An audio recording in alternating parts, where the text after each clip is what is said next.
Tiffany était en soirée avec une amie à elle. Elles ont rencontré des mecs, elles ont discuté avec et tout, machin. Je pense que le feeling a dû passer.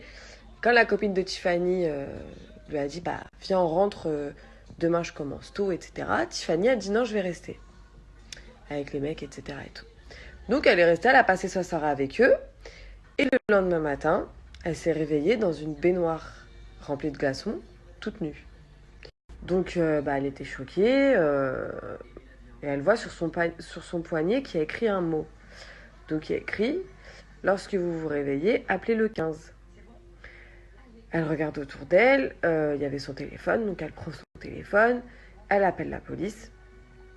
La police, elle leur dit ouais, bah écoutez voilà, je viens de me réveiller, je sais pas où je suis.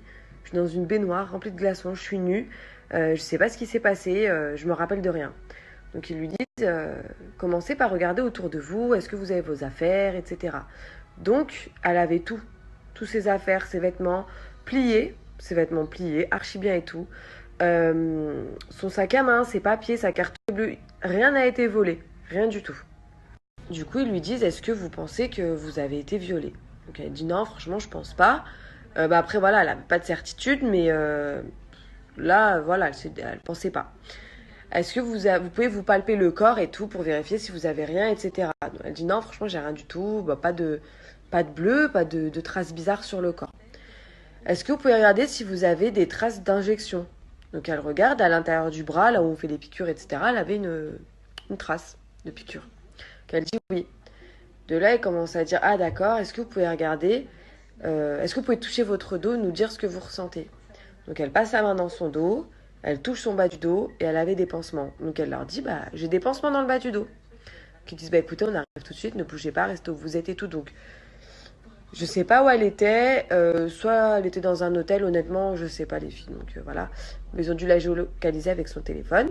Du coup ils l'ont rejoint, ils l'ont emmenée à l'hôpital. Et à l'hôpital en fait elle a appris qu'elle s'était fait voler ses deux reins. Donc ils ont dû l'opérer en urgence.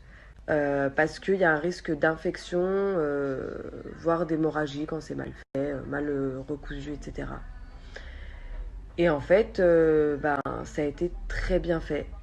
Les sutures ont été faites par un chirurgien français, parce qu'apparemment, d'après ce que ma belle-sœur m'expliquait, euh, chaque pays a sa façon de suturer, et là c'était des points français en fait. Donc ça a été fait par un chirurgien français, ça a été très bien refermé.